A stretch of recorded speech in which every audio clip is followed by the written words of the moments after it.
राम राम सभी को वेलकम और welcome back to my channel. आज हम सुबह सुबह निकल पड़े हैं महाराष्ट्र के 3.5 शक्तिपीठ में से अर्ध शक्तिपीठ माँ सप्तशृंगी के दर्शन के लिए। ये मंदिर नासिक डिस्ट्रिक्ट के वनी में स्थिर है, जो कि सिटी से अराउंड 70 किलोमीटर्स दूर है। हमें यहाँ पहुँचने के लिए अप्रॉक्स 1 आवर 40 मिनट्स लगे। पूरी जर्नी काफ़ी ज़्यादा सीनिक है और आज तो इतने दिनों बाद सूरज ने भी दर्शन दे दिए। जैसे कि मानसून अभी भी चल ही रहा है तो पूरा जो एरिया है वो ग्रीनरी से कवर्ड था, इतना ज़्यादा सुंदर लग रहा था। घाट का रास्ता क्रॉस करके हम पहुंच चुके थे 4800 फीट ऊंचे पर्वत पे, जहां माँ सप्तशृंगी विराजित हैं। सप्तशृंगी सह्याद्री पर्वत श्रृंखला के 7 शिखर का प्रतीक है। सप्त का अर्थ है 7 और श्रृंगी का मतलब है शिखर, यानी कि 7 शिखरों की देवी सप्तशृंगी। और यूं ही बातें करते करते हम पहुंच चुके हैं मंदिर की पार्किंग भी काफ़ी ज़्यादा बड़ी है, आप आराम से अपनी गाड़ी पार्क कर सकते हो। Charges are 50 rupees for 2 hours. अब यहाँ से मंदिर तक पहुँचने के 2 रास्ते हैं। पहला है सीढ़ियों वाला, जो कि अराउंड 510 सीढ़ियाँ हैं, वो चढ़ के हम ऊपर जा सकते हैं। और दूसरा रास्ता है रोपवे का। तो आज हम लोग जाने वाले हैं रोपवे से, जिसकी टिकट चार्जेस हैं 120 रुपीज़ फॉर अडल्ट। तो हमने चारों के टिकट्स ले लिए।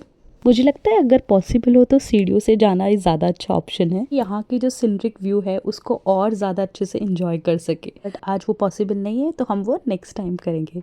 चलिए अब चलते हैं रोपवे की तरफ। अंदर एंट्री करते ही काफ़ी सारे स्टॉल्स देखने को मिलेंगे। यहाँ पे एकदम मिनी मॉल जैसा बना रखा है, इतने सारी कलरफुल चीज़ें हैं इनके पास। मंदिर में जो भी आपको चढ़ाने के लिए चाहिए वो सब इनके पास मिलेगा। पूजा की सारी सामग्री इनके पास रहती है। देवी माँ को चढ़ने वाली 11 वार की साड़ी में भी इनके पास बहुत सारी वेराइटीज़ हैं। और प्रसाद की तो कहीं कोई कमी ही नहीं है। यहाँ पे बना हुआ है शूज़ स्टैंड, जहाँ पे आप अपने शूज़ दे सकते हैं, बाहर आपको निकाल के आने की ज़रूरत नहीं है।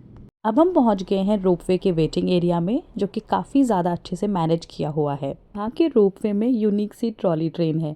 2 ट्रेन है और एक ट्रेन में 6 कोच हैं। एक कोच में 10 लोग बैठ सकते हैं। यहाँ पे नवरात्रि में और पूर्णिमा के दिन काफ़ी ज़्यादा भीड़ होती है। अभी 2 दिन पहले ही नवरात्रि ख़त्म हुए हैं तो ज़्यादा भीड़ नहीं है आज। और यहाँ पे 10 मिनट के इंतज़ार के बाद में हमारा नंबर भी आ ही गया।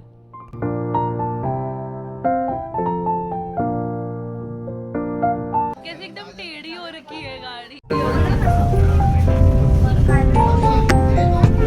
ट्रेन के स्टार्ट होते कुछ सेकंड तो मुझे बहुत अजीब सा लगा, लेकिन then it was okay, decent experience. इधर से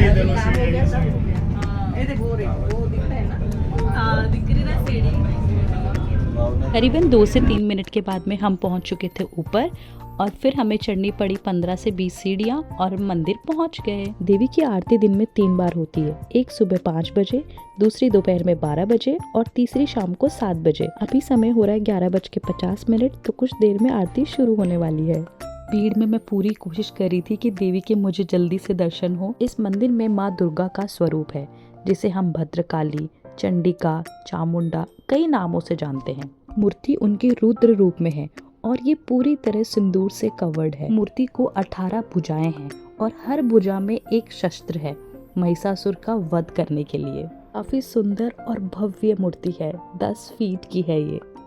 और यहाँ पे मुझे एक और बात पता चली, माता सप्तशृंगी का मंदिर भारत के 51 शक्तिपीठों में से एक है। शक्तिपीठ जिसकी कहानी कुछ ऐसे है, भगवान शंकर की पहली पत्नी यानी कि माँ शक्ति, इन्होंने भोलेनाथ के हुए अपमान के लिए अपने शरीर को यज्ञ में त्याग दिया। फिर शिवजी क्रोधित हो गए और वो देवी का शरीर गोद में लेकर तांडव करने लगे। उन्हें शांत करने के लिए विष्णु जी ने अपने सुदर्शन चक्र का प्रयोग किया।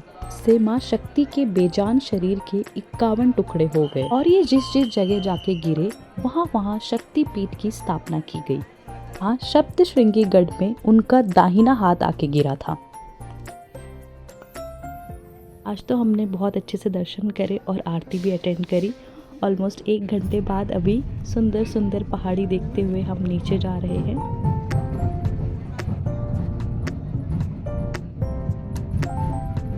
नीचे आके हमने करी थोड़ी सी शॉपिंग, कुछ चूड़ियाँ ली, बहुत सुंदर सुंदर चूड़ियाँ थी यहाँ पे।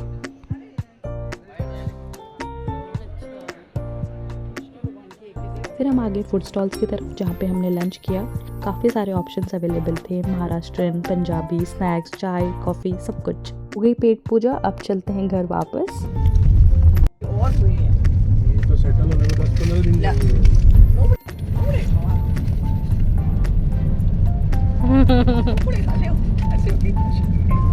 खत्म हो गई हमारी मूंगफली।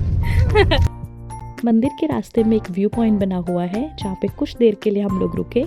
इतने सारे बंदर लड़ाई कर रहे थे यहाँ पे, इनका मस्त शो देखा हमने और फिर सुंदर सुंदर पहाड़ों को निहारा। बारिश के टाइम पे यहाँ पे बहुत सारे वाटरफॉल्स भी दिखते हैं। फिर लिए हमने कुछ पिक्चर्स एंड आ गए घर वापस। आई होप आप सभी को वीडियो अच्छा लगा होगा। अगर लगा है तो like, share and subscribe to my channel. Bye bye.